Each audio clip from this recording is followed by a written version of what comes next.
What do you want to tell your 5 years younger self?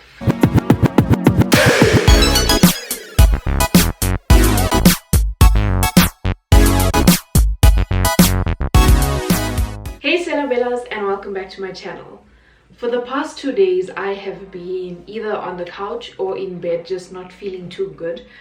So I decided that I'm just going to film my YouTube video from here. I just put a gown on and I brought this Pixie hydrating milk peel. So we're gonna have like girl chat with my nice mirror, just like a girl's chit chat Q&A. Today's comment shout out goes to Kaskeya Mahabir, and she said, when Torino said we deliver on this channel, he wasn't wrong. Thank you for acknowledging the hard work and effort and dedication that we have to this channel. Guys, Vlogmas is still stressing me out so much, but we'll cross that bridge when we get there. We are still in November, still in the middle of November.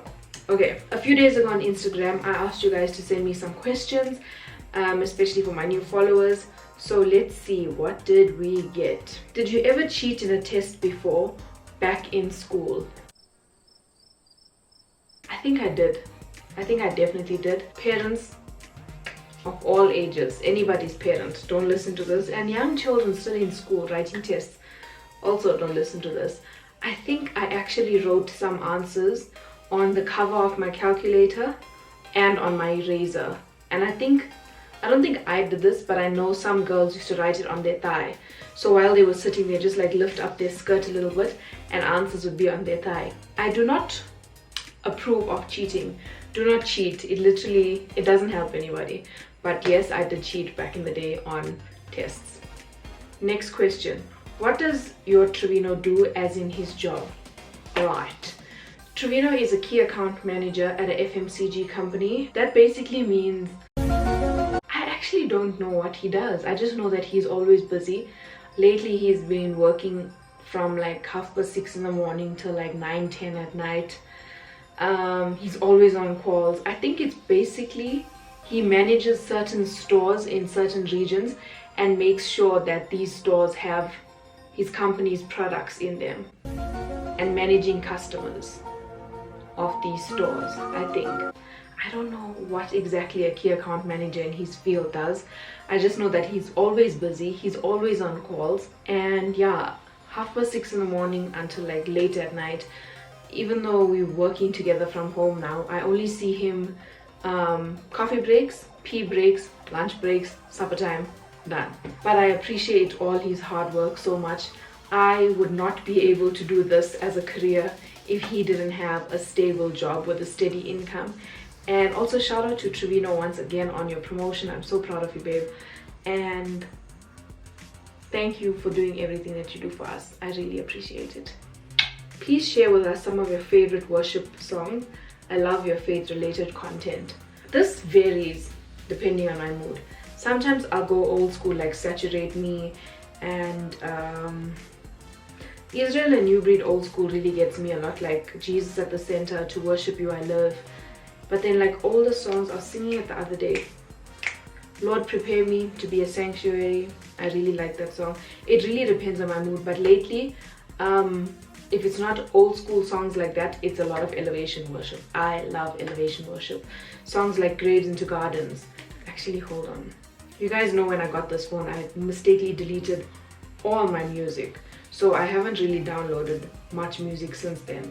Graves into Gardens, The Blessing. Oh, The Blessing by Elevation Worship, you guys. It's such a powerful song. It speaks about may God bless you and your children and your children's children and your children's children. It's a beautiful song. What is the other one? Do It Again by Elevation Worship. Such a good song. And then the one song that will always mean something very special to me is Beautiful Exchange by Hillsong United. It is the only song that I remember playing at church the first time that I went to church. That was the day I gave my heart to God. Would you like a pet? And if so, what will it be? Actually, I always wanted a puppy. I like dogs, but I feel like I'm not ready to get emotionally attached to something that's gonna die. And I know it's weird because everybody dies, everything dies, but I think In our early relationship phases, Trevino's parents had many different dogs. And prior to Enzo, for those of you who've been on my channel for a very, very long time, there were two dogs, they were brothers, Coco and Milo. Coco and Milo, especially Coco, had such a special place in my heart. I remember one time I was coming home from work and I pressed the button to open the gate and they ran out, so I opened my door to like tell them to stop running on the road. And Coco literally jumped into my car and sat here. I'm driving, Coco was sitting here, I was driving into the driveway. And that dog used to always sleep on your head. When I'd come home, they'd both just follow me like around, like, what's going on? Follow me to the room. So, and then when his parents gave them away because they moved to a complex that didn't allow big dogs, it really hurt me. Like, I just came home from work one day and the dogs were gone and I was like, I can't. So I don't know if I'm ready to give that much emotions to something that I feel is going to leave me, which is weird because it's the same as having a child. One day everyone's going to die, but I don't know. I would like a dog, but I feel like I'm a little bit scared at the moment of having a pet. What is your shoe size? I have really big feet. I am a size 7. So I have big feet, I'm really tall, I have big hands, I have a big nose, I have big ears. Trevino says, yeah, but your lips are also big, so it matches everything else. But I remember one time, I think I was in grade 8 or something, and I met another girl, a lady who also had big feet. She was older than me, she was a lady, she like had a child. And she was like, yeah, we have big feet because we're down to earth. So that has been my story since then. I have big feet because I'm down to earth. When you were younger, what did you aspire to be?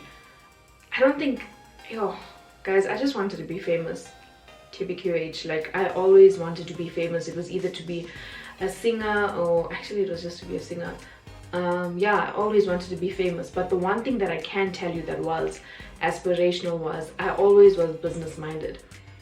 When I was in primary school, I had a library like in my cupboard. So you'd open my cupboard and the bottom shelf would be like my 10 books or whatever. That would be my library that I wanted to charge people to come see. Obviously my mother was like, but I had a library. I wanted to start a daycare center with my cousin when we were daycare children ourselves. We were like 10 and 12, I think. We wanted to have a daycare center. In high school, Trevino and I used to sell earrings. Then we did samosas, then we got jobs, and now here I am doing this. So I think the one thing that has been consistent from the time I was a child was I wanted to be a businesswoman. That's definitely one thing that I can say has not changed from the time I was a child until now. What do you want to tell your 5 years younger self? My 5 years younger self would be 21. I would tell her, don't change who you know you are and who you really are because you think it's what other people want you to be like. Don't do things to please other people. So do what you love, do what makes you happy. Don't try and be so prim and proper at such a young age of 21. Live your life, experience things, and save money. Save money. Oh, and the other thing is, and I'm saying this to myself now at the age of 26 also, do more things with Trevino alone. Just you and Trevino. Stop always doing things with other people involved or always asking other people to do things with you guys. Do things just you and Trevino alone. What's your view on dating out of your religion? I think that I did answer this in a Q&A with Trevino actually, and I'm not against it, but I personally was there. I was a Hindu when I met Trevino and we started dating, and I know for a fact that if I was still a different religion than him, when we got older and more serious, it just wouldn't have worked out. There would have been a lot of, but I want to do this, okay, but I need to do that. There would have been a lot of division and not oneness. So it's basically along the lines of a couple that prays together, stays together. So I know that for me personally, there would have been issues, and it just makes things a lot clearer and a lot more focused if you both are the same religion. That's just me. What would make you cut someone off completely? Okay.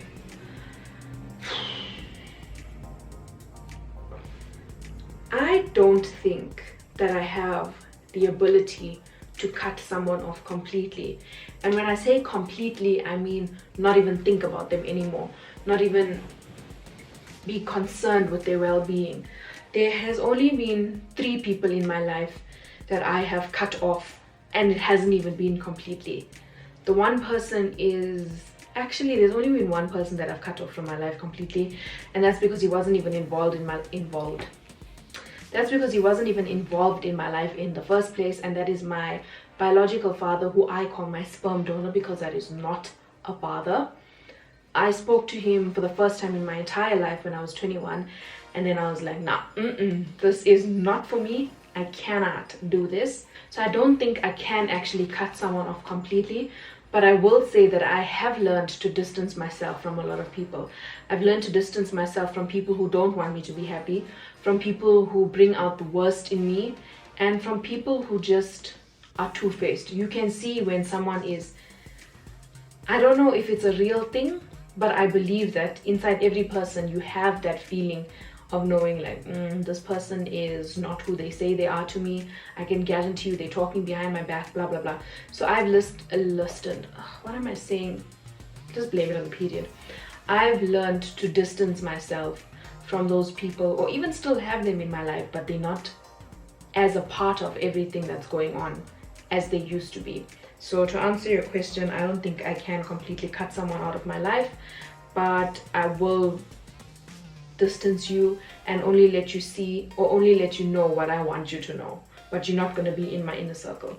And my inner circle is extremely small. It's Trevino. Actually, it's concentric circles. Number 1, it's God, then it's Trevino, then I would say it's our family, so our parents and our siblings, grandparents, and then it moves to my friends and cousins that I trust. Not all cousins that I absolutely trust with everything, and then it's cousins as a whole. And cousins as a whole means like the boy cousins, because like, how am I going to pour out my feelings to them? But you know what I'm saying? Like that's the vibe that I'm on. What are your fears in life? Silly fears is under the bed. I am scared of whatever's under the bed at night. There's nothing there, but that's one of my silly fears. Also, if I'm watching like a thriller or something, I don't like having my feet on the floor. That freaks me out. And also lizards. I despise those things. But actual real fears, my fear has always been losing someone that I love. And then when I went through it in July when my grandfather passed away, it was just a whole other thing. But I think it changed my perspective on what that felt like, because that was the first time someone of my blood actually passed away. But I think now one of my fears are not having enough money for the future, and being poor, and having everything taken away from me, and not being able to give my children the life that I think I want to give them. So that is one of my fears. However, when I get that spirit of fear in my head, I say, God has not given us a spirit of fear, but a spirit of power, of love, and of a sound mind. And if you can control what goes on in your mind, you can be so much stronger than you think you are. How do you and Trevino maintain respect for each other even during bad fights? When we were younger, our fights would explode. We were both like nuclear bombs.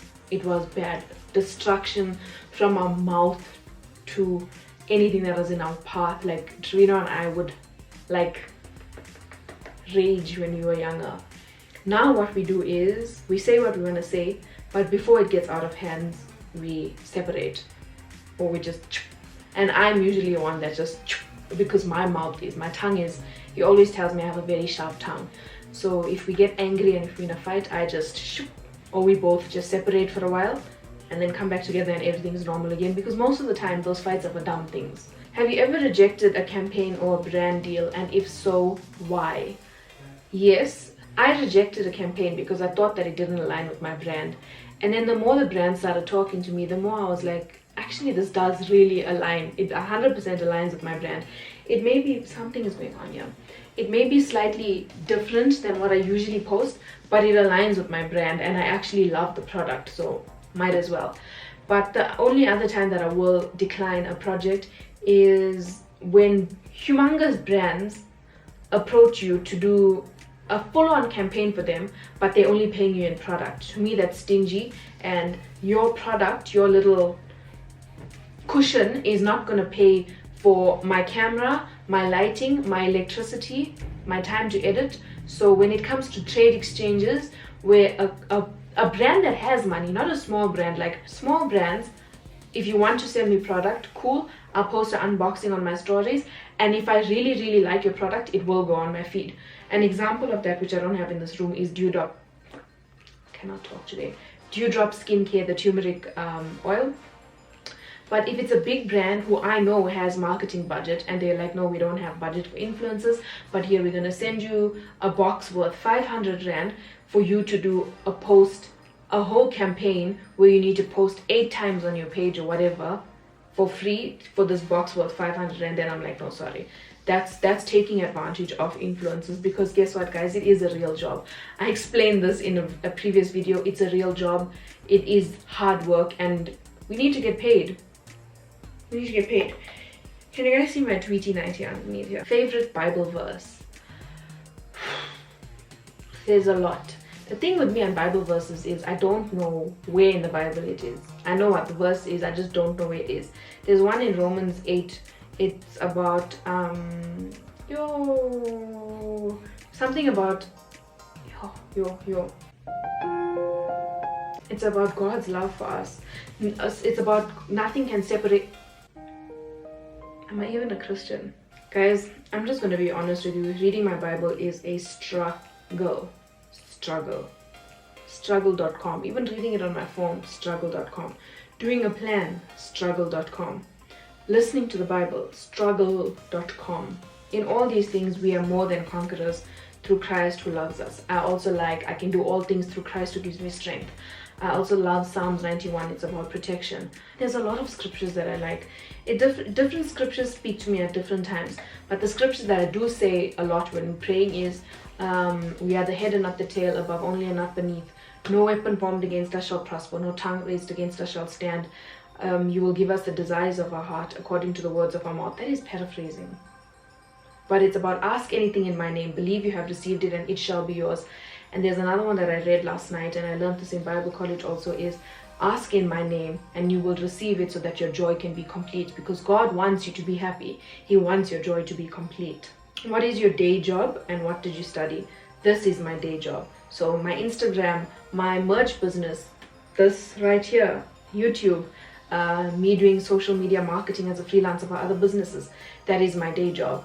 And also I have a BCom degree in marketing management. I don't know what that degree is going to do for me, but I have it. Took me a long time. Thank you guys so much to everyone who's asked me a question. If you enjoyed this video, make sure to give it a thumbs up. Please do subscribe if you aren't subscribed already. My goal for this year has been 5K. I don't know if I'm going to hit that, but it will be nice to get as close to it as possible. So please do subscribe if you haven't already. If you don't know, I've started uploading 3 times a week once again. So every Sunday you can see me at 3 p.m. and then Monday and Tuesday at 12:30. Bye, Sela Bellas. Oh, I even forgot about this thing. Ugh, what was the point? What was the point? I could have just put makeup on and just sat here looking pretty, but anyway.